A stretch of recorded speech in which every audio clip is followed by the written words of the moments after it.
Hello, chart watchers, and welcome to this Thursday, January 4th, 2018 Market Watchers Live show with Aaron Swenlin and Tom Bowley. I'm your host, Tom Bowley. Today's show is being recorded, so you should be able to play back any or all of Market Watchers Live at your leisure. If you're unable to attend the show live, you can now go to www.stockcharts.com/webinars. Follow the link to Market Watchers Live and play back the show. Each show will be archived on our site until the next show begins, so you'll have roughly 24 hours to review it. If you'd like to review an older show, you can now find those at our YouTube channel or on Facebook. During today's show, please feel free to submit your ticker symbol requests, questions, and comments using the chat window next to the video player. Later in today's show, we'll select stock symbols from your requests, and we'll use those in the 10 in 10 segment at 12:50 Eastern Standard Time, where I'll attempt to annotate 10 stocks in 10 minutes. Market Watchers Live airs 5 days a week, Mondays through Fridays from noon to 1:30 p.m. Eastern Standard Time. If you'd like to be part of the show, you can reach us via our chat room or Twitter. Our Twitter handle is at Market Watchers Live. That's at MKT Watchers Live. As you leave today's show, we'd love to get your feedback. In the lower right portion of your screen, you'll see a How'd We Do section with a link to a very brief one-question survey. Let us know what you think of Market Watchers Live and provide us some suggestions for improving the show. For those of you joining us for the first time today, welcome to the show. We're certainly glad to have you. And for our regulars, welcome back. A couple quick announcements. This Friday, Aaron will be conducting a workshop on decision point scanning, so you don't want to miss that. That'll be tomorrow. And next Wednesday, Bruce Frazier is returning to Market Watchers Live, so we'll get maybe some an update on the Wyckoff method that he uses and maybe a forecast for 2018. Who knows? We'll see what we can get out of Bruce, but he will be with us next Wednesday, so we're looking forward to that. And with that, I'd like to bring in my co-host, Aaron. How are you doing today? I'm doing quite well today. It's a beautiful sunny day here in Southern California, of course. I know everybody's getting bored with my weather report, though, so I think it's way more exciting what's going on in the market today. Honestly, I wrote about it yesterday in the Decision Point blog, and I just can't get over the rally, just relentless right now. Yeah, I think the market is pretty strong, and I think most of the people here on the East Coast are very envious of your Southern California weather. Especially, I'm down just into the South Carolina area, just a little bit south of Charlotte, North Carolina. But I know I've got friends over on the coast in Charleston, South Carolina, and they don't see winter weather very often. And I've seen a lot of pictures posted, several inches of snow. So there's been a big storm going up the East Coast, and I think dropping a lot of snow and nasty weather on areas that don't typically see it. So pretty interesting. But anyhow, we got a lot to go over in the market. As you said, it's been a crazy start to the year, very bullish start, I might add. And we're going to get into a lot of things. But why don't you go through the agenda today, and then we'll get into that first market update. Absolutely. So lots to cover. We're going to look at some chart breakouts. Pretty easy for us to find them today with the rally we're seeing. We'll show you a few. Technical scanning, I'm going to give you just a teaser, I would say, for what I'm going to cover tomorrow. But I'm going to do this technical scanning more on the predefined scans. So we'll talk about that. 10 and 10 to 1. Our first stock will be Black Hawk Network Holdings, symbol Hawk. So you can go and take notes on that. And what would you do? It's going to be an exciting one. We've picked something that I think you're going to really enjoy. It's been on fire, and now the question is, what do we do into next year? And with that, I am going to go into our first market update. And here we go. I'll take you first to our candle glance because that's really the best place to find everything. I'm going to help out our friends in Canada and add the TSX. And now we can go through. There we go. Now you can see how you can change your 10 per page. All right, so what's going on? The Dow, nice start. We're not seeing the kind of pullbacks we've seen over the past couple of days off of these big rallies in the morning. The Dow did pull back somewhat, but it's not looking too bad. Same with the S&P. And it looks like all of them are really trying to bounce and head back up at this point. NASDAQ, not as strong a day as we're seeing on the other indexes, but it is still up over 13 points. You can see Russell 2000 really nice start to the morning, and now it's quite the failure, although it has bounced off of yesterday's close to stay in the positive for the Russell 2000. TSX, as you can see, rather volatile morning. It looks like it's ready to take off right now, but it hit that overhead resistance at that intraday high, and it is starting to pull back slightly. So we'll have to see what happens with that at the end of the show. Treasury yields are up, but they are starting to fall a little bit right now, reading at 24.67. You can see UUP, the gap down on that, but it is making a recovery, although notice how it is pulling back already at that gap resistance. So I'll have to, again, watch that closely. Commodities are mostly unchanged. USO is still moving upward. We're now reading 1240 on USO. And I happen to know, having looked at the chart, we haven't seen this level, and we're getting a really nice breakout on the weekly chart. So check out the decision point alert from yesterday. Gold is up, and it really had a bit of a problem yesterday, but it did recover, and now we're seeing a move off of that. Could even make a case for a flag. We've got the VIX is still moving lower. It's now reading at 903. So we'll have to see if we get a reading below 9. That'll be very interesting to see. Advances and declines mostly even at this point. And let's go look at our market summary. Get a feel for what is going on here. There we go. Arrange it. All right, so looking at our sector spiders, financials and materials are really leading the way right now. Whereas we can see utilities and consumer discretionary are on the bottom of the list, the only two in the negative currently, and they're only down slightly at this point, so we may see a turnaround there. U.S. industries, oil services, banks, broker-dealers are leading at this point, all three up over 1%. And look at retailers, really struggling right now. Definitely the laggard, down almost 2% right now on XRT. We're currently at 1.89% decline. International ETFs, Italy and Russia are leading, and we can see that South Korea is the only real negative one going on here. Hong Kong is down slightly as well. So it's looking pretty exciting here in the market. And what do you think, Tom? I mean, I know there's a lot of, rally. We're seeing most of the industry groups doing well. What do you see? Well, I know, retailers I'm kind of watching pretty closely today because we have had a huge run up. Probably the last few months of 2017, the group was absolutely on fire, and that lit kind of really lit the fuse for the XLY, the consumer discretionary sector. And so today we're seeing the consumer discretionary group, as you mentioned, down. And the primary reason is that the retailers, I'm seeing retailers on a lot of negative scans, that are run. Anything that's having a rough day is including a lot of the retailers. I'm going to go over some of that in just a minute. But let me go ahead. First, we're going to get into some of the economic news. And I want you to take a look at the TNX, the 10-year Treasury yield. I actually did a 5-day chart here, actually it's a 3-day chart, but it's a 3-day 10-minute chart. And the reason I did that, yesterday, the minutes of the FOMC meeting came out at 2 o'clock. And you can see right at 2 o'clock, we were in a bullish wedge formation where we had a prior uptrend. You can see that the highs you could connect, the lows you could connect, and it's like this squeezing piece of pie that's a wedge. And so when we got this breakout, it came right at the time the FOMC minutes came out, but we retreated back down and we actually back tested this breakout of the wedge. And then this morning, we got the really good news. December ADP employment report was out. 250,000 jobs. The market was only expecting 188,000. We'll have to wait to see for tomorrow whether or not that is going to be indicative of what we see on the government's non-farm payrolls report. But these are big moving economic reports. They have the ability to really move the markets. And I guess you could kind of look at the what we've seen so far in 2018 and maybe just make the inference that the market was anticipating a very strong jobs report, and the market may need another one tomorrow to keep this rally continuing to move higher.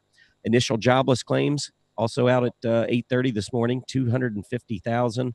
Market was only expecting 240,000.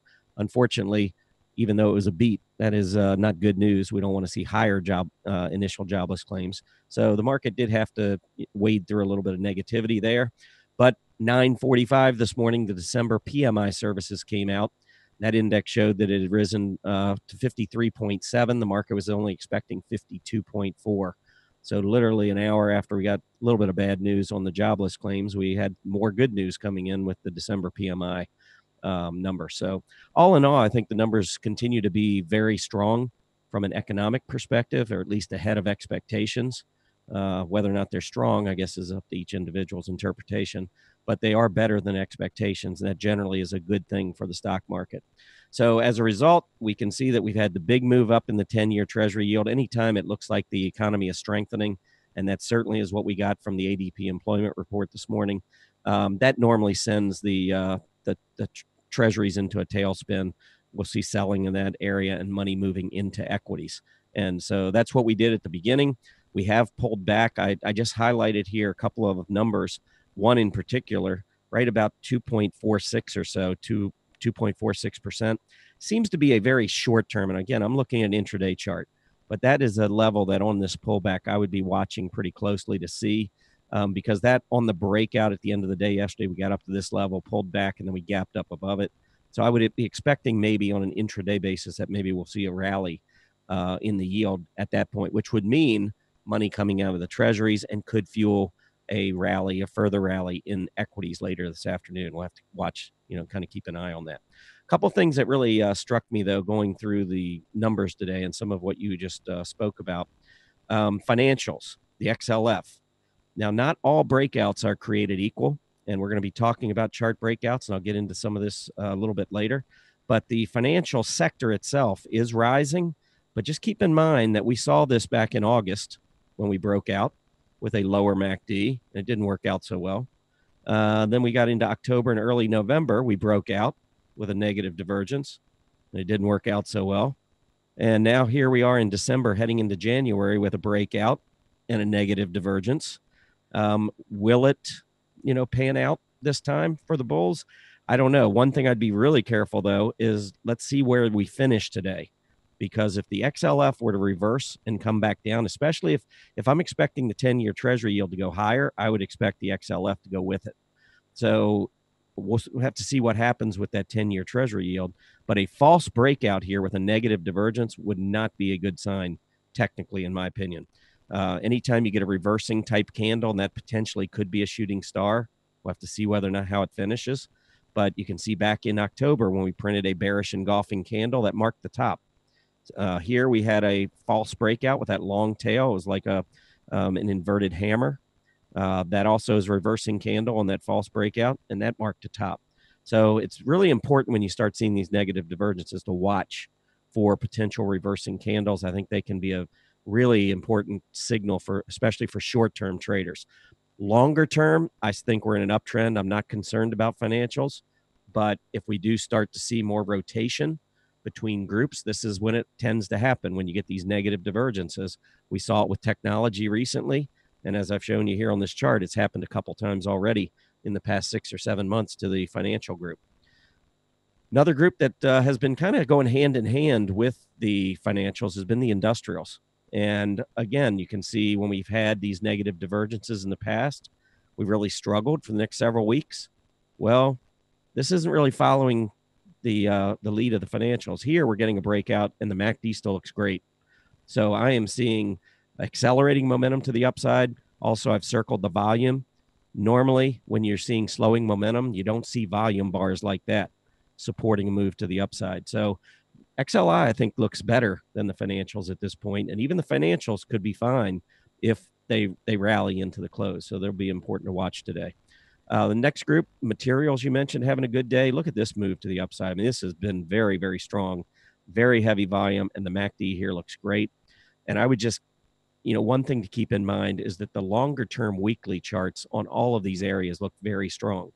So even if we get negative divergences and we see rotation, I'm not looking for bear market activity. I'm not looking for huge declines. I'm just looking for rotation. And from a short-term trading perspective, that's many times just as important as predicting the longer-term moves in the market to the upside or downside. Next, consumer discretionary. This one's lagging, but I want you to take a look at this move that we have seen in consumer discretionary. I mean, this group, when it finally broke this triple top, not only are we seeing great absolute strength here, but we have been seeing a lot of relative strength in the consumer discretionary space relative to the S&P 500. Volume continues to be very strong here. So if you're looking at this and saying, well, maybe we're going to get a reversal here with a negative divergence, keep in mind, number one, that this negative divergence is very, very slight, and also that the volume continues to pour into this group. I think consumer discretionary stocks are under accumulation, and therefore I would not be looking for a big pullback. We haven't even had a 20-day test for the past 7-8 weeks. So I think if we do see selling, I doubt that we're going to see much more than the 20-day to the downside before another rally. So that's something to watch there. Healthcare, XLV, very nice breakout. If you go back and look, got a nice trend line, broke just below it here for a day or two. But for the most part, this has been a really strong trend line over the past 8 months or so. Just broke out again above this double top. Have a nice little cup here, little handle, and a breakout. This measures actually up to about the 88 level, or maybe just below 88. The measurement being from the top of this cup down to the bottom. So that would be about 4 points, and the breakout's at 84, so I'd be looking for 88. But healthcare was lagging earlier today. It's starting to rebound from that, but I would not expect really a move below 84, and if it did, I would expect that rising 20-day to provide some great support on this group. Just a couple more quick charts here. The biotechs within the healthcare, if you want to know why that group's breaking out, well, I think it's because of biotechs. Beautiful move here, getting through gap resistance. So far, the start to 2018 couldn't be much better for this group, even though it is down today. I think, again, as long as it holds this price support and or the rising 20-day moving average, I think we're fine here, and I look for biotechs to continue to be a leader in January and perhaps throughout 2018. Then we've got the U.S. Apparel Retailers Index. Tell you what, I'm going to come back to this in 1 second, but I want to show you something, because when you pull up the sector summary and you go down here to cyclicals, which is consumer discretionary, and we scroll all the way to the bottom, look what's down at the bottom, apparel retailers. So you might look at this and just draw a very bad conclusion that this is a part of the market that you don't want to be part of, because this part of the market has been on fire. So let's go back and take a look at this chart now that I've just shown you that. It's pulling back, and it's had a rough week, or maybe a little bit more than the week, but my gosh, it was so overbought, and it had a huge run. It has come down actually today and tested price support and the rising 20-day moving average. And when I see a group that's been this strong, I've been waiting for a pullback. I actually took a position in a stock today. This is how I trade. But when I see a strong group pull back and hit key support, then I look at component stocks that I have on my strong earnings chart list.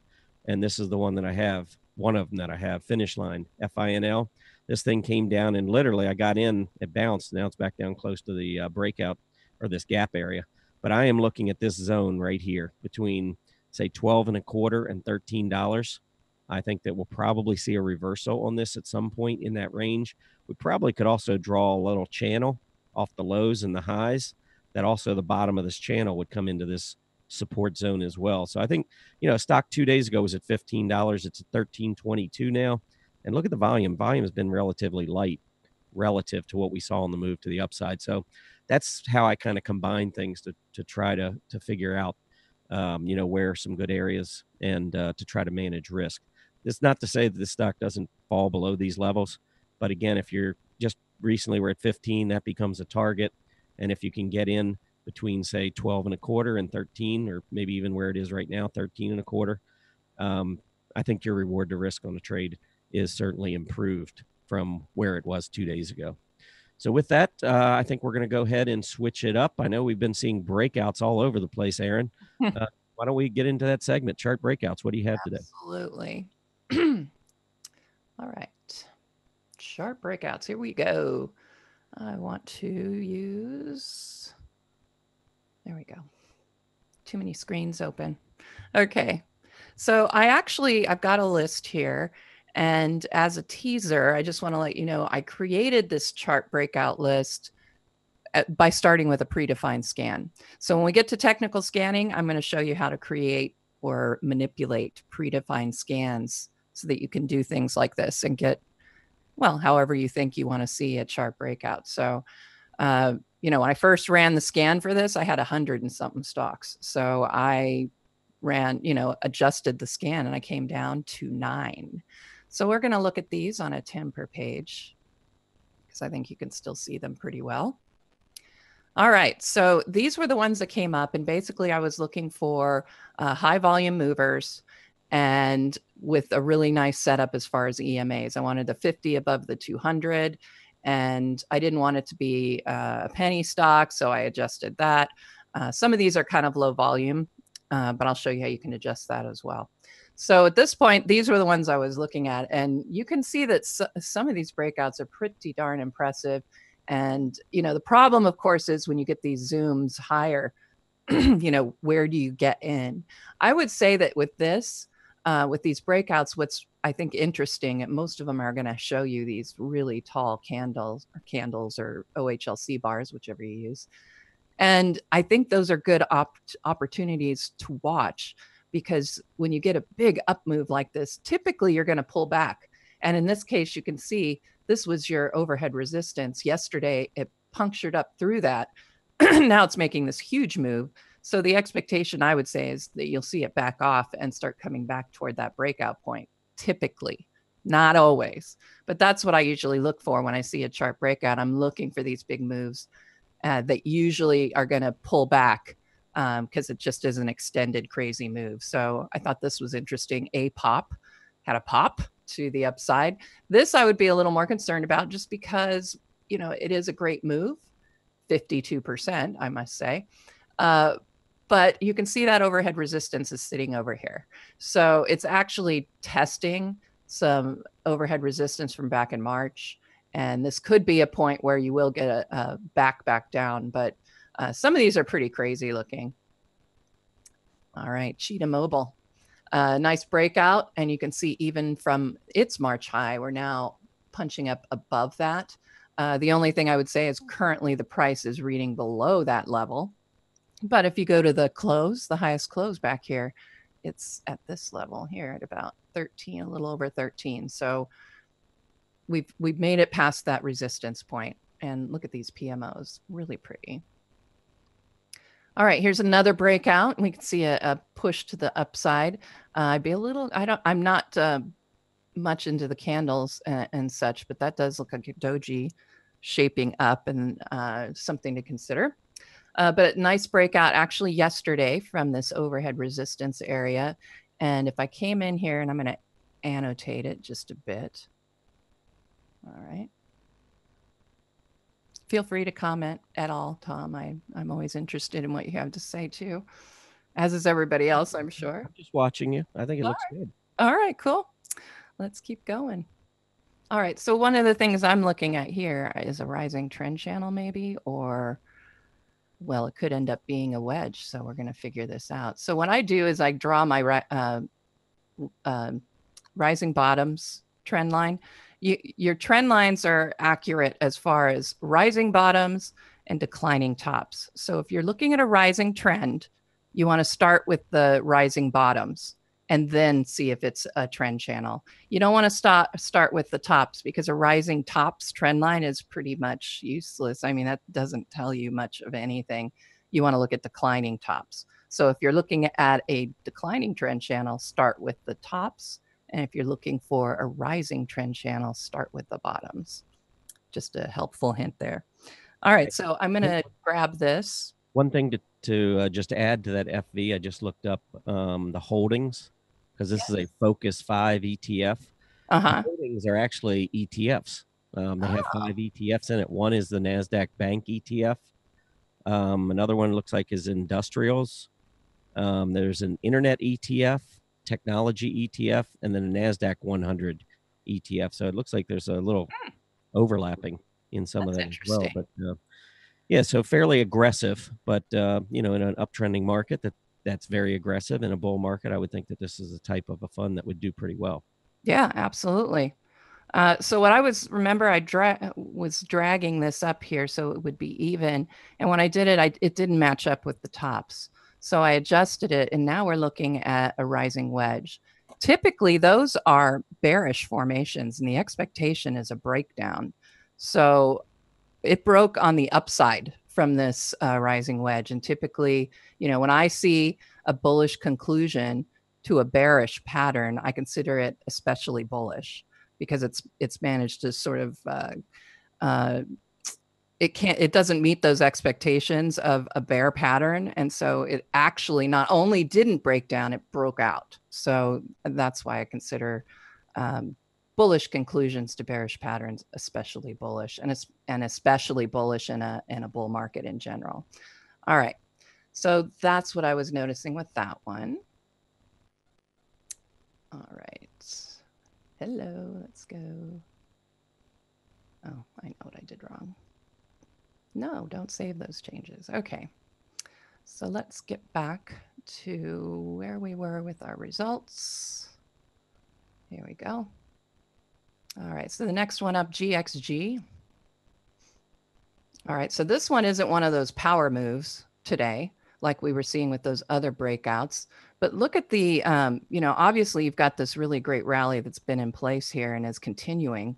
You've got a PMO buy, but the PMO is starting to get a little on the overbought side. But look at the OBV. The volume is going nicely with this move, and the scooter is improving. It's getting very close to what I call the hot zone. So I'm going to grab this one too, and we're going to annotate it a little bit because I think this is a pretty interesting chart to look at as well. So the first thing I would do, and Tom and I use our trusty auto support and resistance line.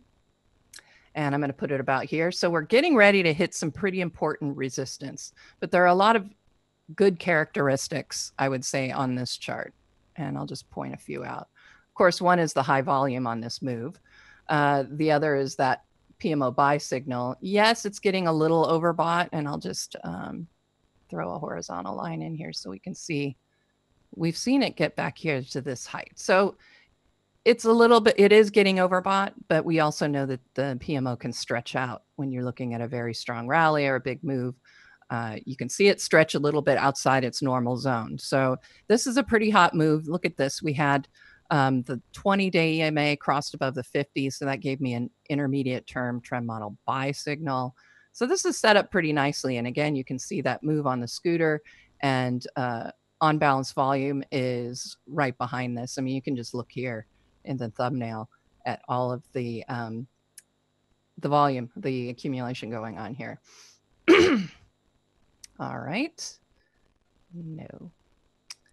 Let's go back to where we were.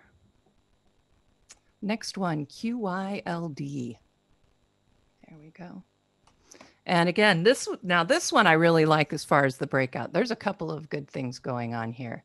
And again, I'm going to go annotate this one because it doesn't have one of those wild rally moves that we've seen on these other charts. So the first thing I'm noticing right off the bat, and if you hold down the command key while you're drawing these, it'll make a nice, perfectly straight line for you. And you can see a tiny little breakout with today. So it's technically a breakout. Look at the nice volume. It's, it's still trending upward with this move. So I like to see that on the OBV. We're losing a little ground here on the scooter, but this might be a good point for it to turn back up because you can see this is usually that level where it does.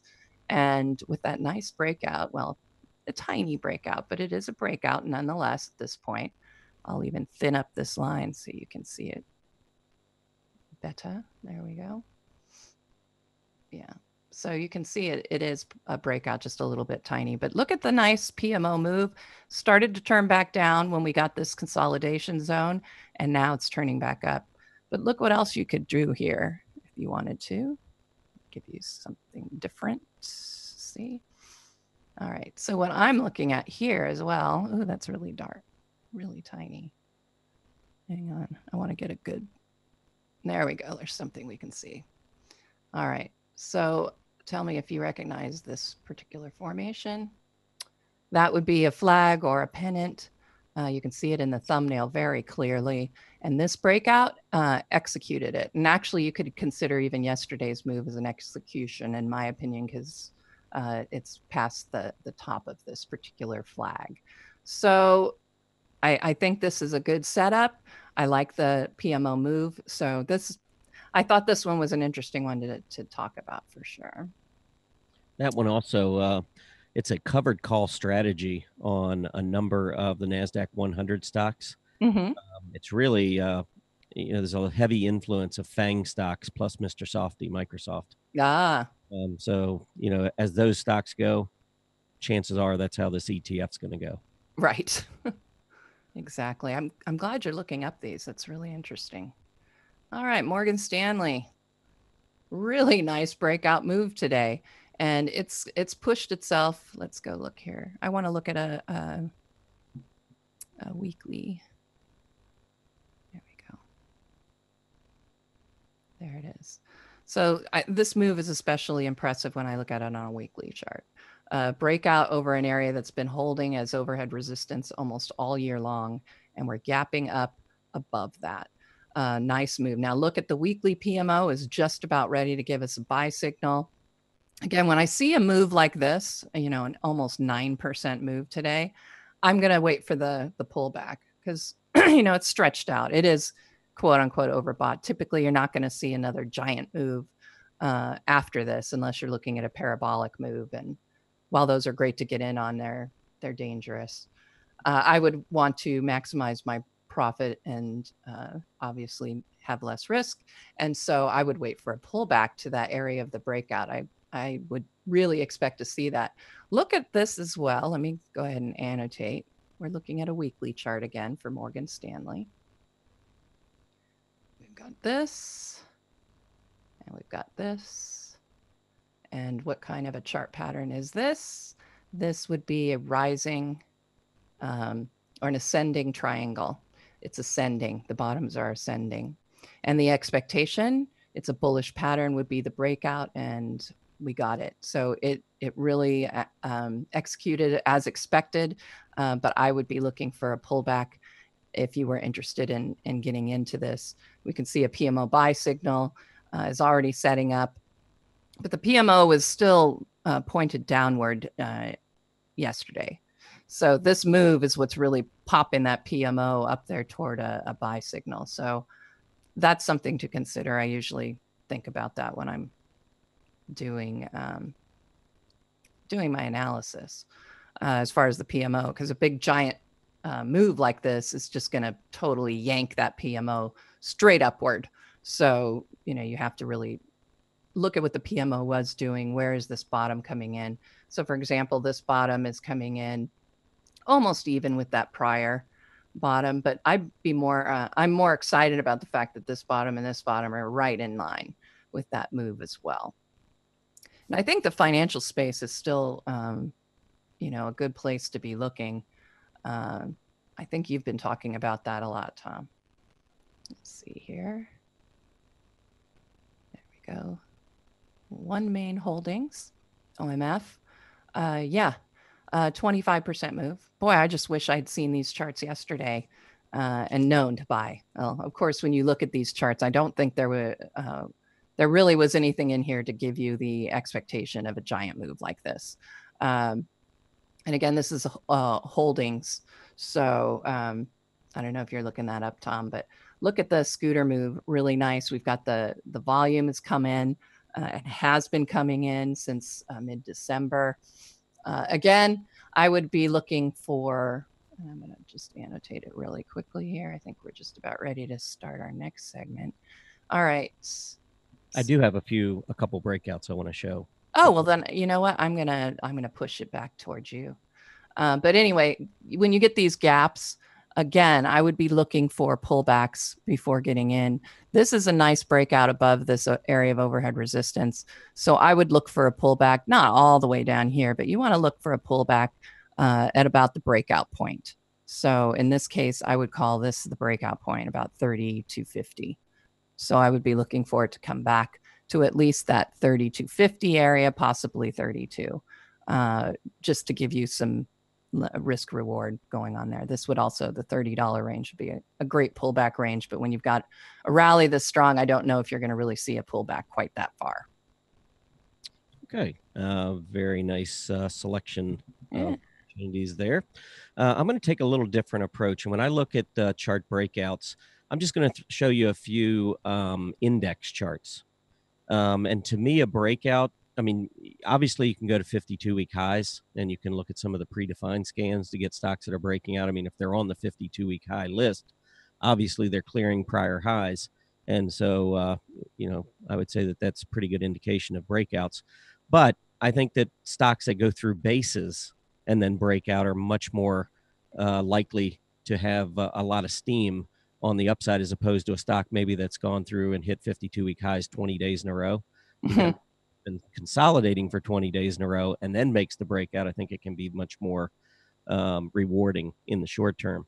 So the first chart I have up here really is, financials are leading today. So I'm going to concentrate on 4 different indexes, industry groups within the financial space. But this is a group, and what I've done is I've drawn, using the price support resistance lines, a number of price support levels as you break up. And I don't know, for those of you who watched, I think it was several Fridays ago when I did a workshop on the price support and resistance levels. To me, what it really is like a series of higher highs and higher lows. And it's almost like a commercial office building, where you're just going from one floor to the next. And each time you go through the prior ceiling, it becomes a floor. And then you break out, and then that becomes a floor, and then next ceiling's established. And so you can see this uptrend is just going through a series of periods, the upside and downside. But just about every time we see a breakout of a prior high, it can be a very accelerated kind of a move to the upside without a whole lot of selling.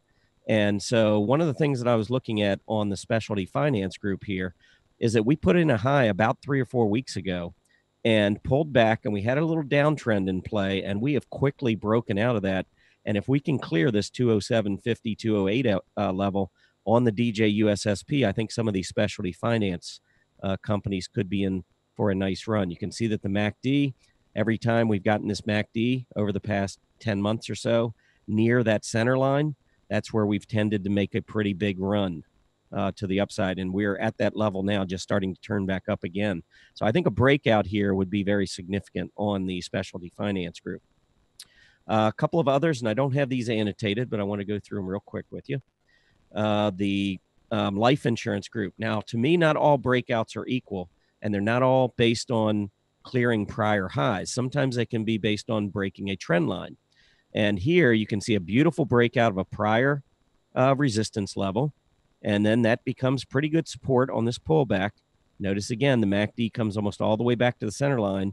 And now today, this action on the life insurance index, I think, is breaking this little wedge. Let me annotate this real quick so that you can see this. But, and again, a wedge is more like it's like a piece of pie, that's squeezing. So you can see the tops there, and then you can see the bottoms here. So off of this move to the upside, we've been squeezing in this wedge. I think we're getting a nice breakout today, and it's coming from a level where I think we could be just beginning a big move in the life insurance space. So I think this one is worth showing as a breakout, even though it's not taking out the prior high. To me, this is breaking out of a pattern, which is just as important, to keep in mind. 2 more, and I said that not all breakouts should be treated equal. I do think that the investment services group, it's trying to make a breakout, but look at this move. First, for one thing, it's broken out intraday. I don't like false breakouts. So I think if this group were to pull back and fail to make this breakout with a MACD that's pointing down, I think that could be trouble for the group. So, and I'm not talking about long-term trouble. I'm just talking about short-term trouble. So if I'm a short-term trader and I've got an investment services type company, then I would be watching this pretty closely today to see whether or not we have a false breakout. If we have a long tail and we end up coming back down near the open today, which is 12.12 or 12.13, I'd be really careful, because we are getting to that point in January, as John Murphy had written about. We do have a Santa Claus rally that you can argue extends till about the 5th of January. Well, it's January 4th. So you start getting false breakouts after an extended move to the upside in the overall market, I'd be a little careful. A final one I wanted to show you is the bank index. And these are 4 areas that I think look really good in the financial area. But again, short term, we could see rotation if we get failures with negative divergences. Right here, again, this is another one that's trying to make this breakout and close at a new high. And it could finish very strong today. And if it does, I think that would be great for the banks, especially if the volume turns out to be heavy on the banks today by the close. But if we fail with this long tail, go back down near the open and leave that tail up above the resistance level with a negative divergence in play, I think it would be time from a short-term perspective to take profits in banks. Now, from a long-term, longer term, with a longer term perspective on banks, I still love the group. I think that we've made a nice breakout. I expect yields to go higher, treasury yields, and that generally translates into higher net profit margins in banks, or net interest margins, I should say, which then becomes higher net profit margins at the bottom line. So anyway, I just wanted to go through those. Now, maybe one last thing. If you see these indexes and you say, well, I can't trade an index, so that doesn't really help me. Just remember, if you go into the sector summary, financials are leading, you click on the financials there. Here is the life insurance, for instance.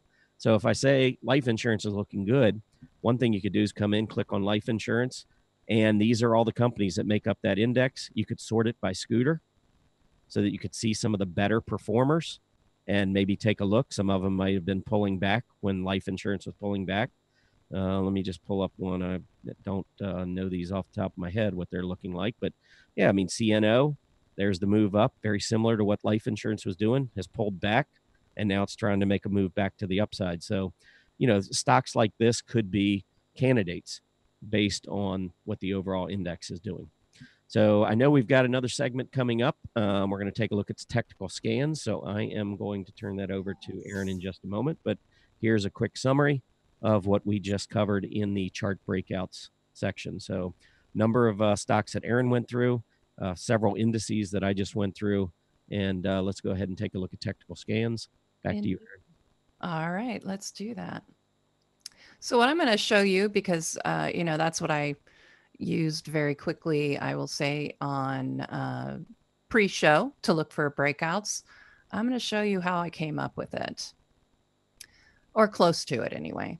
So what I did first, all right, so for technical scanning, the first thing I did was go to the predefined scans, because with the predefined scans, part of the work is already done for you, and you can actually pick what you're really interested in looking at as well to find out, where to go. So like I said, I think with this one, I ended up going with strong volume gainers, but just for the sake of this exercise, and hopefully it will really whittle it down as we do this scan.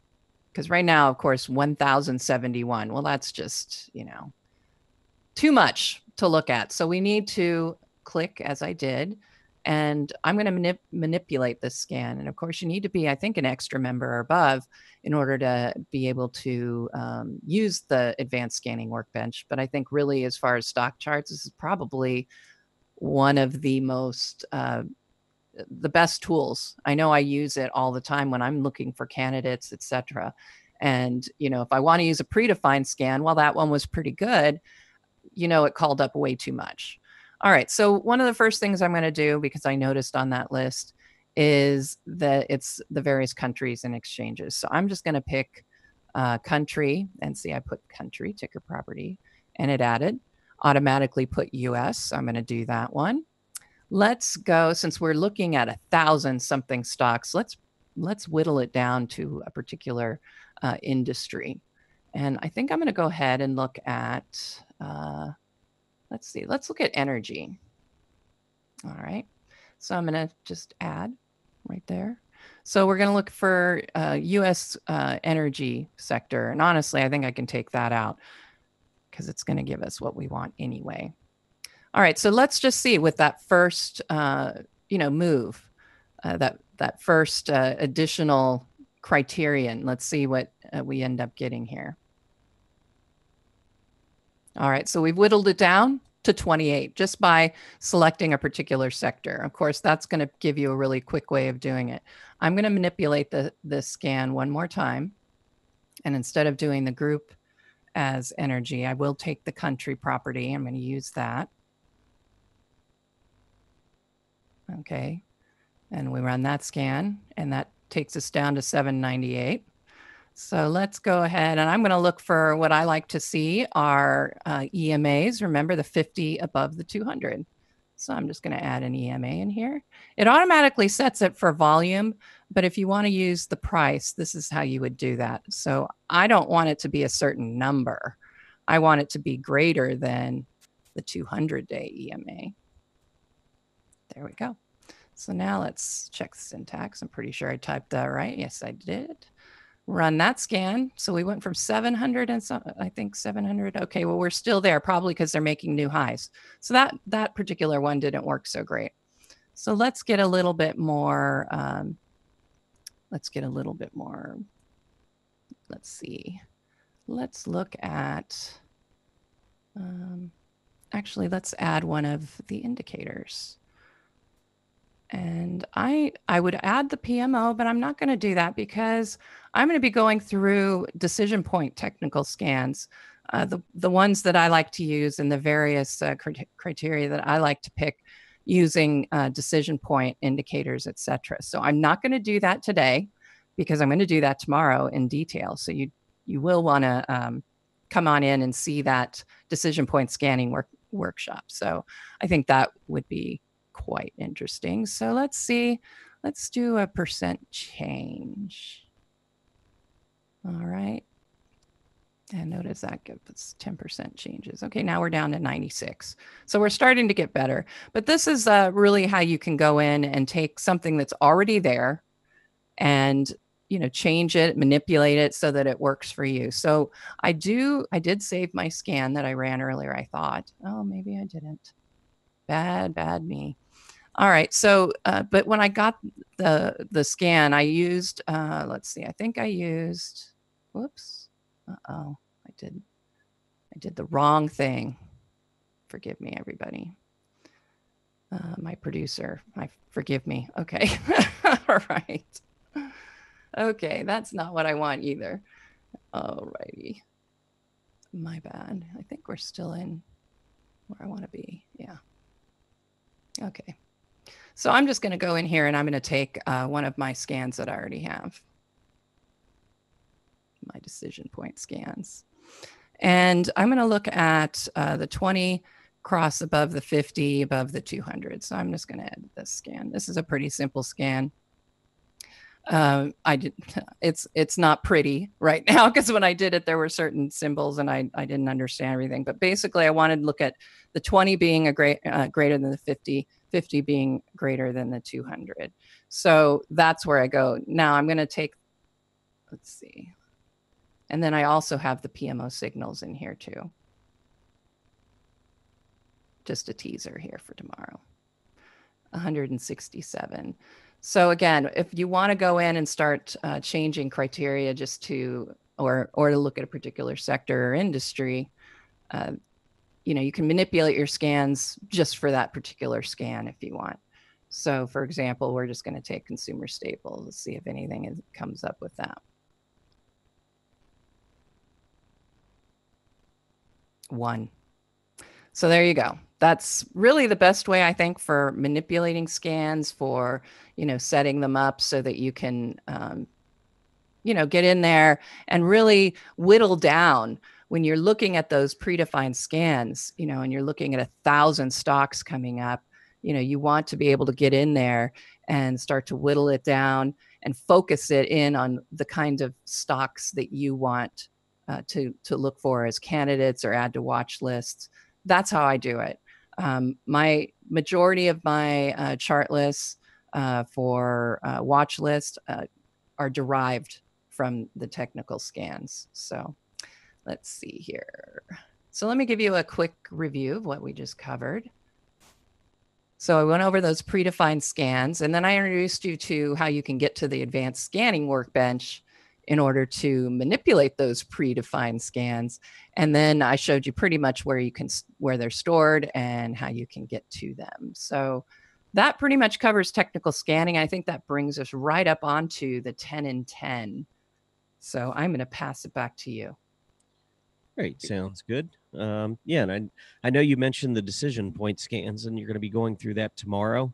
And just want to make sure that everybody, again, realizes that's a separate workshop that Aaron will be doing tomorrow. It'll start probably around 12:15 or so, and they typically last 20 to 30 minutes. So it should be a really good little tutorial on how you can use Decision Point, coming up with many of your scans. And so, yeah, I think that would be a great session to be in here on and to check out. So today I know we're going to get into the 10 and 10, and our first stock is the Blackhawk, HAWK. And Indeed. everyone should have that coming up on their screen. I've already annotated it. I cheated. Well, it's always helpful to get us through quickly, right? Yeah, and we've been in a good market, and what I did here is I just showed a weekly chart, and sometimes I do most of these 10 and 10 annotations off of a daily chart, but I think sometimes it's good to step back and see what's been going on with the stock. And here you can see we had a really nice uptrend in play from October 2016 through about September of maybe even into the early part of 2017. And you can see this huge move down, and look at the volume bar. To me, that completely changes the picture. So that now, until we get some kind of a remedy in play, which for me would be a close back up above this reaction high near $38 and clearing the 20-week moving average, which is at $37. Until I do that, this is a downtrending stock as far as I'm concerned. And I think if we break the recent lows, we're probably heading back down to about 28 and change, maybe up to about 29. Clearly, that is a major support level. So if the short-term support here fails, I would not be surprised to see another, 12, 14% move down and test that support level. So this is not a stock that I like. And again, this is coming out of a, using a weekly chart. Now, if I pulled up the daily chart, I don't have it annotated, but here was that big move down with the heavy volume. This level right here, when I get a gap down and I see all the selling that begins from this open down, that open needs to be cleared. And you can see all these tails getting up pretty close, hitting the 50-day moving average, getting close to the gap resistance without ever getting through. That is going to become a major resistance area down the road, which is kind of coincides with what I was just talking about on that weekly chart. So I don't see anything here at this point. I think we're going to go back down probably and test this 33 area. And my guess is, based on this kind of a flagpole coming down and sideways flag action, my guess is the next move is going to be to the downside. So I personally would avoid Hawk. All right. The next one I have for you is MGM. All right, MGM. I think it's consolidating in very, very bullish fashion, both over the short term and the intermediate term. So let me explain that. First thing is, after an uptrend, a lot of times I'm always looking for consolidation. I think it's pretty clear that probably maybe from this gap support level right here, all these pullbacks, maybe we could have a second support level maybe around there. But I think this 30 level down to about 29.5 has provided great support over the intermediate term. And clearly, I don't think there's too much doubt that a breakout above 34.50 would be extremely bullish, especially on heavy volume. So that's what I'd be looking for. And then when I said it was short term looking, pretty nice, here was an uptrend, and it's looking like maybe even inverse head and shoulder, or maybe if it gets back up to 34.25, we'll have a nice little cup that goes in. I don't think it's formed yet, but potentially we could get that right side of the cup there. But ultimately, what you're looking for here is a breakout above 34.50 with heavy volume. I think that would probably signal at least another $5 to the upside on the stock. So I'd be looking maybe closer to $40. But I like MGM. I think the consolidation. The problem with getting in here is, who's to say that this doesn't go back down and just continue this long-term consolidation? So if you get in here and you don't break out, you're looking for 50 cents to the upside and potential for maybe $4 to the downside. So I just don't like the risk to reward entry here, or reward to risk entry. I'd either wait for the breakout, or I'd try to wait and see maybe if we get another pullback down closer to the support. I don't think we're going to get it, though. I think this is starting to act much more bullishly, so I'd be looking for that breakout. Okay. Let's see. Next one is IRBT. iRobot. Mm-hmm. Don't they make those vacuum cleaners that go all over the place for I you? think so. I think so. I've contemplated getting them, but with my dogs, I think it would freak out my little guy. So I'm not gonna get it. And you got those ones I think that you set outside and they mow your lawn. Yeah, that would be nice. Until you get like kids coming in screaming Hmm. because you got a lawnmower running over something. Anyway, I don't know why I digressed into all that. But iRobot definitely is acting better technically at this point. We clearly were in a downtrend. So here you can see I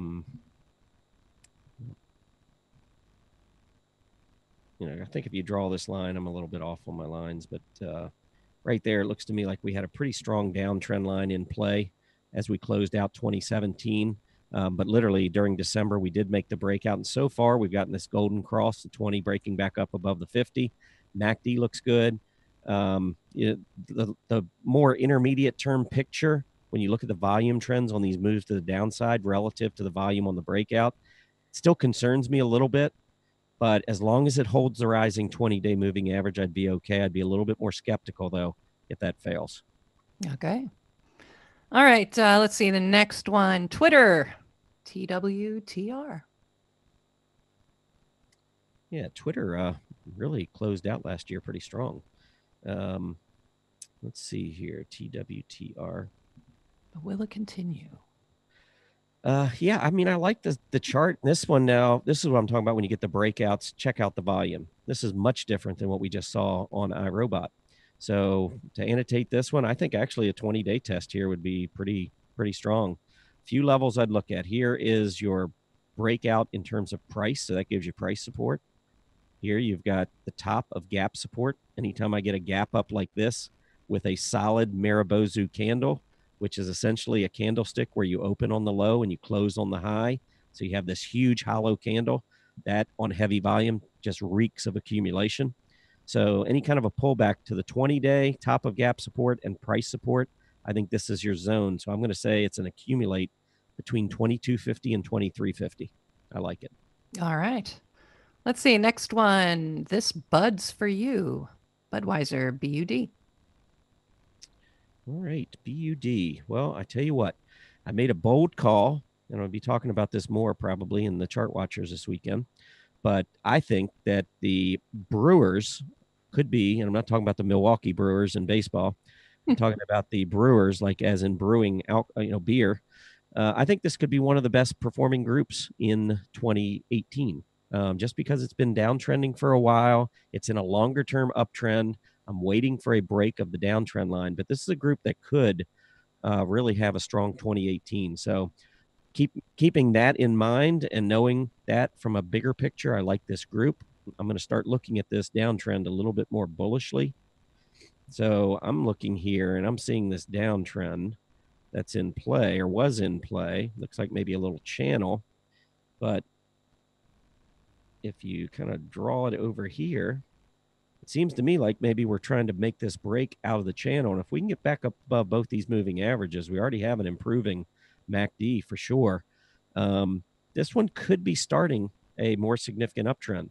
One way to consider that, if it is, we should see this rising 20-day moving average hold as support. So if you were to get into Budweiser or Anheuser-Busch, BUD, I would be maybe keeping a fairly tight stop. Maybe give it, maybe it goes a little bit below the 20. So maybe the recent lows around 111. But I think you could get into this one with fairly tight stop. And again, I think it's part of a group that if we get that breakout on the weekly chart heading into 2018, this is a group that could really make a move. All right. Let's see. The next one, UNFI. I think that was United Foods. Really took a dive today. Yeah, this one was kind of interesting because it's on my strong earnings chart list. And I saw this because I'm always looking at the big sellers in that list because a lot of times it presents opportunities. So let me pull this one up here. Now it is hitting price support. And when I looked at it earlier, the volume was picking up, but it wasn't anything like this. So I think the volume, maybe let's look at an intraday chart. I think the volume maybe really came in. Yeah, it started coming in more after it had already taken a big drop. I mean, you could see the volume picked up some, was definitely heavier in the first, say, hour or hour and 15 minutes. but really it was about around 11 o'clock where we started to see the volume come in, and now we might be getting a turn back to the upside. Now I wanted to bring that in because I'm looking at this chart. I already know it's on my strong earnings chart list. If I can get a reversal and I can hold price support, there was your prior high right here, made a big breakout on very strong volume. This could turn out to be just a pullback, testing the 50-day moving average, testing price support, and a reversal. I don't know that I would be jumping in just yet. I'd want to see maybe a close back over 45.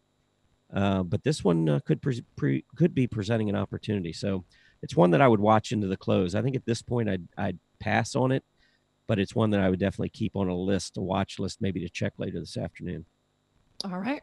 Let's see the next one for our Canadian friends. Manulife Financial, MFC.TO. All right.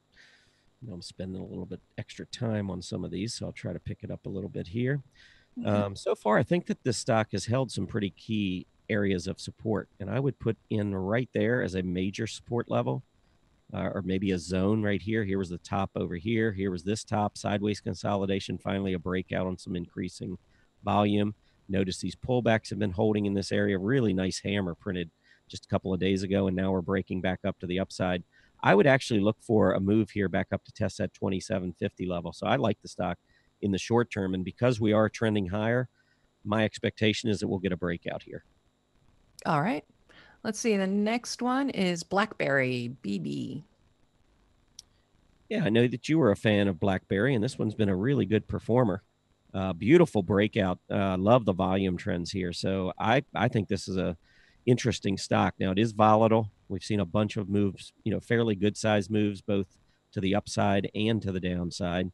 But that was a couple of key tops here back in June on heavy volume. We couldn't get through that 1175 area.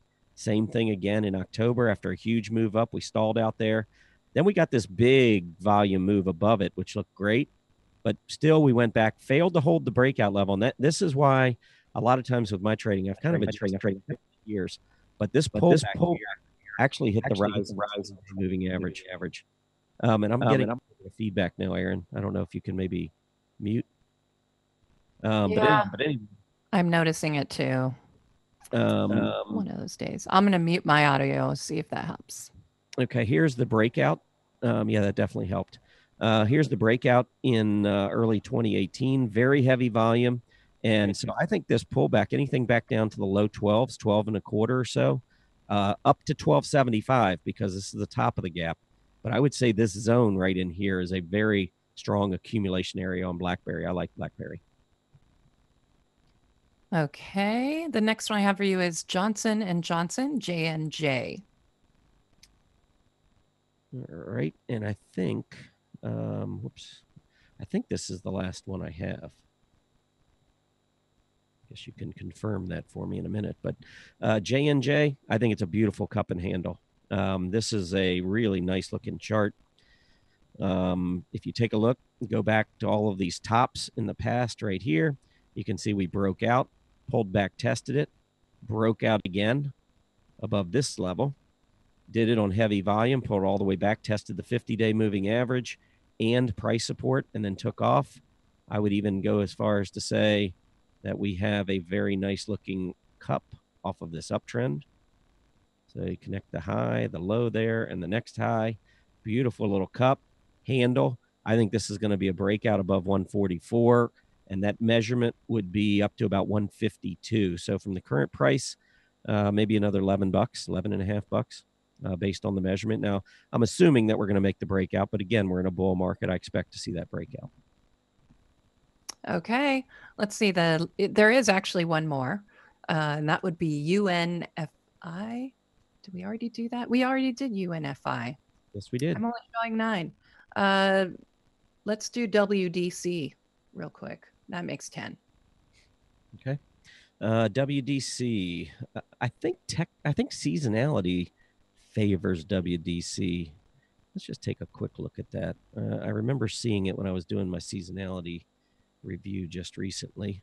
But WDC, I know the end of the year is good. Yeah, actually, it's starting in November through December and into January tends to be strong. And the best month of the year is actually March, which isn't too far away. So I would say maybe even end of September through the end of March is clearly the best 6 months for WDC. Hasn't been so strong based on what I just looked at, I think. But actually, where were we? The end of September was right here. Yeah, we're down right now in this period. A little bit, maybe a little sideways here, but slightly, excuse me, slightly lower. But I would be looking maybe for support to hold. All right. Let's see. As your voice is just getting having problems. Okay, let me go ahead and I'm going to share my screen so you guys can see what we just did in the 10 and 10. And all of these symbols will be listed in the Market Watchers recap, and I will get them into the Market Watchers live chart list this afternoon. So look for those then, and you can see all those annotations that Tom just did. And with that, I think we're going to go ahead and move into what would you do? And Tom, I guess we should explain the rules, although I can tell you right now I'm probably going to break them, but that's just how I am. All right. Are you there, Tom? Oh my goodness. So anyway, I know with what would you do? We're going to ask you whether you would buy, hold, or whether you would sell or short, so that they're the same. So if you were holding it or if you would buy it, those are the same response. And then the other would be sell or short. So that means you're bearish on it. And then the final one is you just leave it alone. It's just not where you want it to be. That tends to be everybody's answer, which is a lot less fun. So if you want to step out on a limb, like Tom and I do usually, you are welcome to join us. So let's go ahead and I'm going to move us into it until we get Tom back online. All right. And the one we're going to be looking at is XRT. So we're going to look at the retail. We've been talking retail a lot, and now we're going to go ahead and look at it as part of our what would you do. And like I said, I'm going to cheat just a little bit, but I'm going to start with my daily chart. And I can tell you there's some problems here when I look at it short term, but there's also some possibilities here. So, and I have to say that as I usually tell everybody, is I use my PMO for bottoms to get into a stock. I don't necessarily use the downside crossovers to get out. So, but I think that it does give you some warning, or that there could be some problems, because as Tom said, you know, going into the last, this last part of the year, retail just took off. And, you know, whether that's holiday related or not, I don't know. Honestly, don't care that much because I'm more into what the chart says more than anything. And so when I'm looking at this, you know, it's losing scooter value. The OBV has been doing well, but as far as internal strength, it's starting to fail. And so that would be a warning sign to me. It's also a very negative divergence as to what was going on through the last half of the month. So that would be a bit of a concern. Obviously, looking at this and seeing an overbought PMO crossing to the downside, that would give me pause. So if I'm looking, you know, for this particular exercise, what would you do?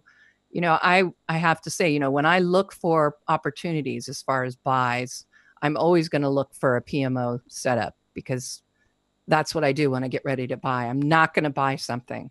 I'm not going to buy something that is sitting here has an overbought PMO sell signal in the works. It doesn't fit with my philosophy. So I can't say that I would be a buy here, but I'm going to cheat a little bit and say that I would hold it because, you know, it's hitting that 20-day EMA support. It's had a really good run. There's a lot of momentum going on here. It flattened out, but so did price movement. It kind of flattened out a little bit here. So that, you know, it's still a concern, but if I were holding it, I would watch this $45 level. You know, if you got to close below that, I would, as a short-term trade, I might consider backing out of it unless you're willing to take a drop back here to that 43.75 area. So as far as the short term, I wouldn't buy it. I would probably hold it.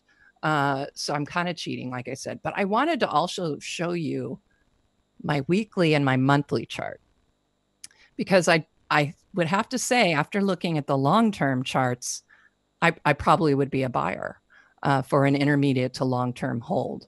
And the reason is these charts look pretty good. I think short-term there could be some issues, but if you're going to get in there and, hold it for a while, we're at some very important support right now at these two tops, in my opinion.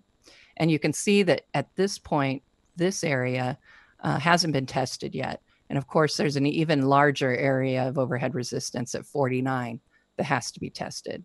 But I really like the PMO setup here. It's on a buy signal. Look at it, no deceleration really whatsoever on this breakout move. And I think that's a positive. And it's not overbought when you look at the grand scheme of things. If you wanted to be conservative and say this is overbought territory, we're still not there.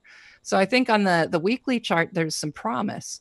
You could even, again, make a case for a possible little flag that happened here and is executed. I think there's a lot of things that look good on the weekly chart. Then I want to show you the monthly chart. Let's see, there it is. And these are all in the chart, the Market Watchers Live chart list.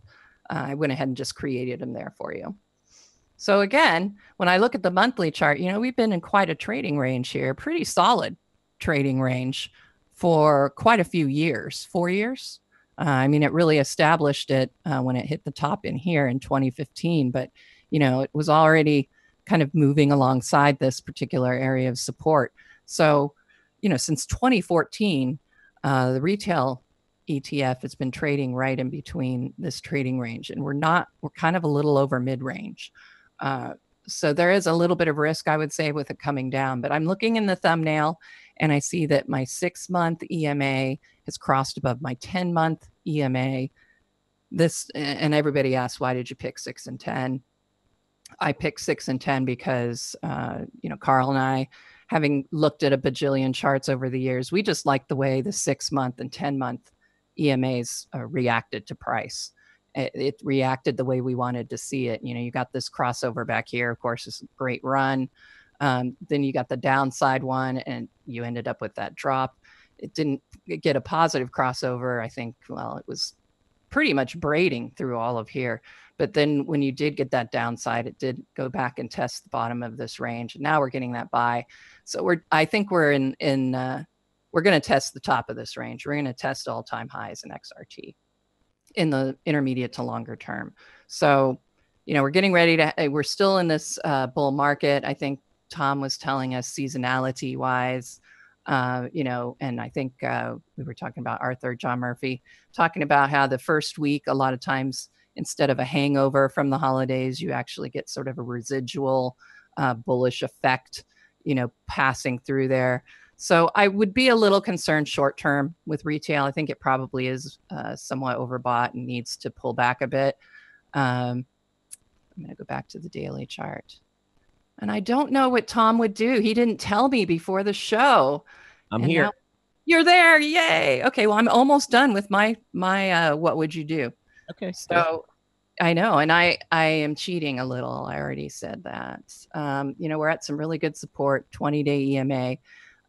We usually say buy, hold, sell short, and then leave it alone. Those are our 3 selections. I don't think I would buy it here, mainly because of the PMO. But if I was holding it, I would hang on to it at least to see whether it can hold that area of support there. If it couldn't hold the 20 and it couldn't hold this area of support, you get a drop or a close below 45 short term, I'd want to be out. It's probably going to consolidate again, maybe pull back. So that would be as far as short term. But as I was showing everybody, I think the weekly and the monthly charts look very promising with the PMOs and the EMA crossovers that I have set up. So intermediate to long term, if I was going to hold it for a while, I might consider buying it at this point. So I guess I have to go with something here, don't I? Yeah. And I What's your don't final? say What's leave your it final? alone. I'm going to go with buy. All I'm right. just going to go with buy hold since hold is in there. I'm going to say buy hold on XRT. Okay. Take it away. All right. I'm going to take it away. I got a couple things to talk about here. Yes. Oh, and if you haven't done it, put XRT in the chat box, and then you can put your vote after that. But you're welcome to wait until Tom gives you his thoughts as well. Okay. Well, I'm going to take a strictly. First of all, I love the XRT. I think this is a great area for 2018. But I am actually going to agree. I was going through the chat box. And I was looking at a lot of comments in there. And even though, several folks who talked about selling it also talked about rebuying it. And that's kind of the approach that I'm going to take. So I'm not sure exactly which category you want to fit me into. I know. Right? We'll have to come up maybe with something different. I think the problem with getting in here, and that's the thing. I mean, if you're looking at this chart, would you buy it or not? And I would have to say there's too much risk in it to buy it. There might be certain stocks or maybe certain retailers that I would buy. But if I'm looking at just at the XRT, I would feel much better if we sold off for a period of time, maybe over the next few weeks. So the first thing I'm going to do is I'm going to pull up the seasonality on the XRT because retail loves February through April. And when you look at this chart, there is no doubt in my mind over the last 2 decades where the strength historically, where that or when that historical strength comes in. It's February through April. You can look across here at these 3 consecutive months. The XRT has averaged going up more than 10% from February to April. And when you look across all the other months, forget about, any 3 consecutive months. Just try to find 1 month that beats any of the February through April months, and you can't find any. So I think this is one of those interesting seasonality charts where this is a group you just simply want to make sure you have exposure to in February to April. Now, that's the historical. That's without even looking at the technical side. Now, I use technicals. To me, they're much more substantial and significant than historical or seasonal indicators. So, in other words, I don't buy off of seasonal indicators. I use them as further knowledge, and maybe it gives me more confidence on a trade if it sets up technically to know that I'm entering a historically bullish period. But I don't buy just based on what I've just showed you. I would use that only if the technicals tell me to buy. So having said that, but look at January. January doesn't quite fit in with February through April. It seems like, you're just talking about the fact that the stock market hasn't really or doesn't typically have a hangover after the holidays, but retail typically does. And we've had this huge move up. And part of the problem, when I go back and I look at the XRT on the daily chart, is that as we keep moving higher here, you can see this MACD is rolled over. We got a negative divergence in play. And I know enough about these negative divergences to know that the risks of a more significant pullback are increasing. They're not guaranteed, but they're increasing. So I view this area a little riskier looking at the XRT. Now, I made some notes earlier. So let me see if I can find these. These are some individual stocks in the retail space. And these are all stocks, by the way, that come off of my strong earnings chart list. So these are all companies that have recently beaten Wall Street estimates, top line and bottom line, and I like their charts. But the first one here, Abercrombie, higher prices, lower MACD, negative divergence. Urban Outfitters, higher price, lower MACD, negative divergence. This selling could just be beginning. We're starting to pick up some volume. If we don't hold the 20-day moving average, we could see it begin to accelerate. BOOT, this is a really powerful stock. Boot Barn Holdings, but a huge move up, and you can see that MACD's been rolling over. It's not really selling off much, especially with the overall group selling, but it's not exactly breaking out either. And you can see that the volume has dwindled relative to what we saw back at the beginning of this move. So, a stock like this scares me. I like the longer term pattern, but in the short term, as a short term trader, it scares me.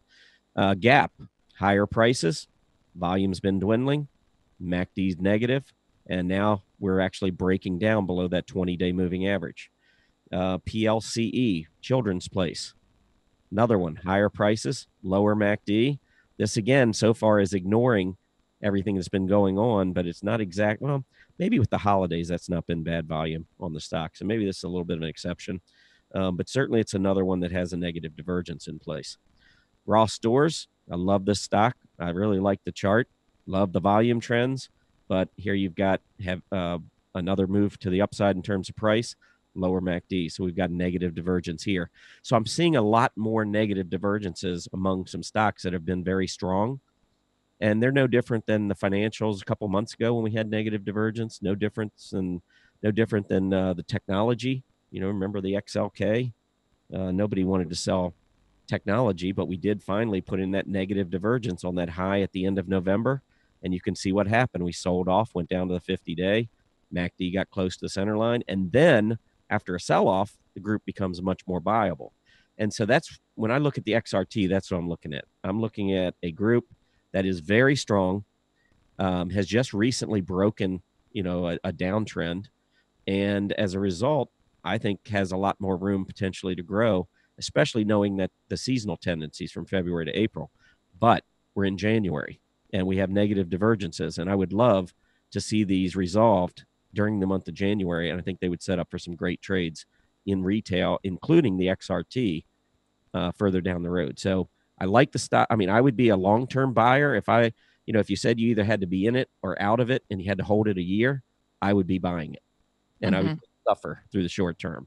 But as a trader, I don't have to do that.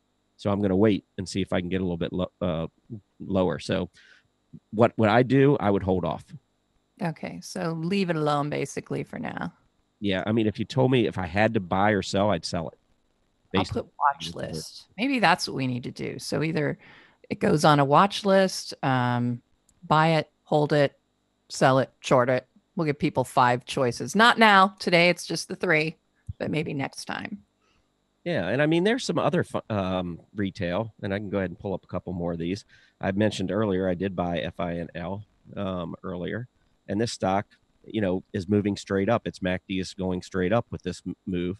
So I feel like a pull back to the 20-day or to gap support is worth the chance. I think there are others out there too. Another one I saw today I didn't pull the trigger on, but I really liked was TLRD, pulling back, hitting that rising 20-day. You can see at the most recent price high, the MACD was also at a high. So it's telling you that as prices are moving up, we are accelerating in terms of momentum. And usually when that happens, pullbacks at the 20-day moving average are bought and you move higher. So 20-day test here I thought looked pretty interesting. So it's not like all retail stocks. Another one that really beaten down stock that's starting to show life is Jcpenney. Jcpenney gap down here with heavy volume, but notice hollow candle. We did go a little bit lower, but we've actually come back up, filled this gap, put in a higher low, held onto this gap support level, put in a higher low, and then come up, and now we're breaking out above this prior high. So, Jcpenney on a 20-day, and look at the recent pullback to test the 20-day. It held. So even some of the stocks in the group that have been really beaten down are starting to show more bullish tendencies, which I think is bullish for the overall group. Absolutely. All right. So let me give everybody the results. All right. What would you do? So today's symbol again was the retail spider XRT. Tom basically said leave it alone or leave it on a watch list. You like it okay, but you're not ready to get in it at this point. I actually love it. I will say I love retail, but I am begging for a bigger pullback. Yes. And then I said hold. I put buy in there because that's kind of what we do the category as. And people did come through on our list pretty much as either hold, sell, one of those. It didn't really come up as short, but I guess if you're a seller, you might consider a short. But at this point, the audience by only 2 people came in on the sell side, but we had almost the same amount who went on the hold side. So I guess we have a split audience today as far as this one, but I think everybody kind of agrees that it's it's a hold for the short term, possibly intermediate to long term, but probably not a get in it now because it really does need to pull back a bit more. Yeah, well, anytime you get a group that's overbought, certainly the XRT, has made such a big move to the upside. I mean, this was I was watching the group, I think the 41, 42 area on a longer term chart, trying to get through that key area. And we finally did that at the end of November, and it's been a straight run up. And for the first time in a long time, we're seeing overbought readings. So anytime you see that, you'd like to get a pullback. Unfortunately, the market doesn't always give you that opportunity. Sometimes they keep going up. And Arthur Hill has written about that recently, talking about how, overbought doesn't necessarily mean sell. A lot of times, overbought simply means that a group or a stock gets more overbought, and can be very frustrating if you're sitting on the sidelines waiting for that pullback that you just know is coming, but never seems to happen. So anyway, Yeah. we got a few more minutes left, though. I mean, we're 3 days technically into the new year trading wise. 4 days, I guess, on the calendar. But anything really shocked you about the market so far this year? I don't know if shock would be the thing, but awe at the rally really that we're getting right now. I expected more of a hangover from the holidays and all of well, really for the the year. It was a straight up year, but so I'm kind of surprised to not see a pause or a digestion period going on here. We'll have to see if that will occur. Based on my indicators, I'm kind of expecting that a digestion or a pause at this point.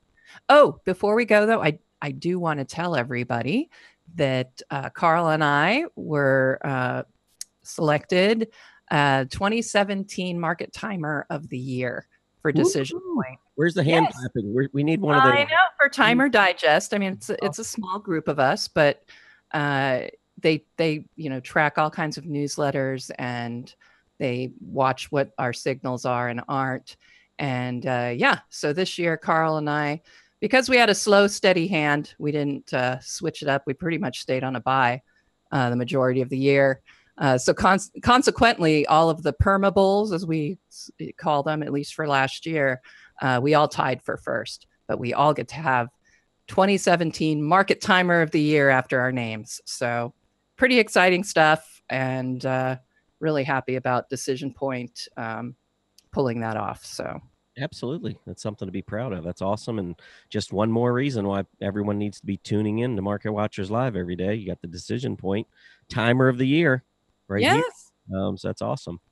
And, we've had a number of guests on here, and just about everyone either has a, specific trading strategy. They're very strict using a trading strategy, or they have mechanical systems and formulas that will take them out. And it's what it does is it eliminates.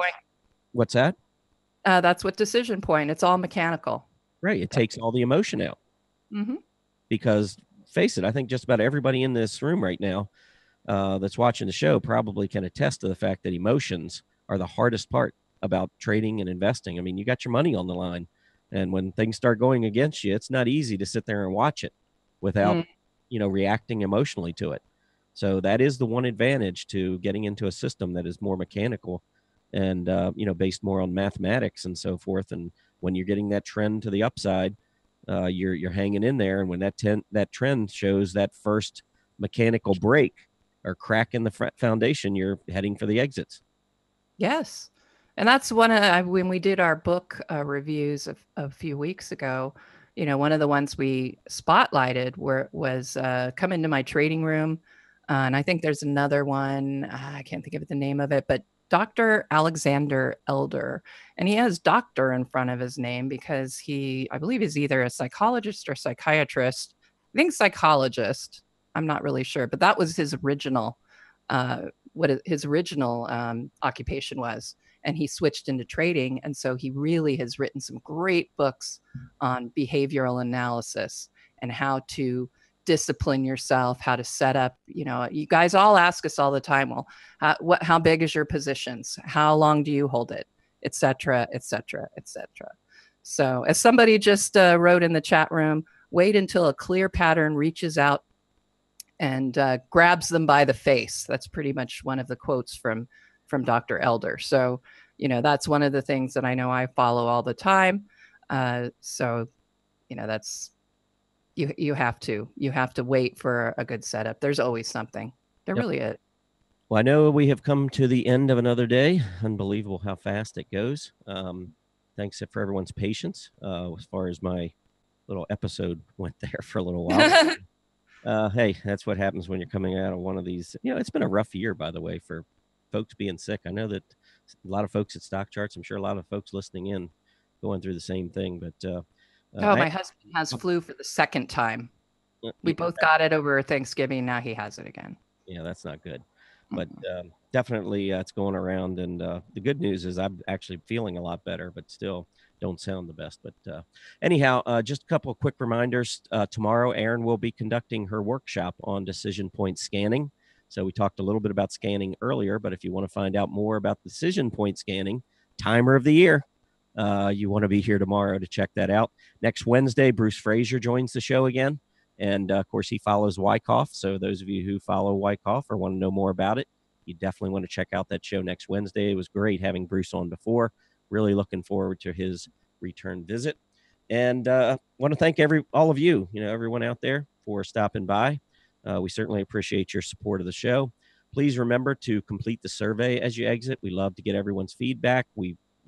I can tell you we look at every comment that comes in.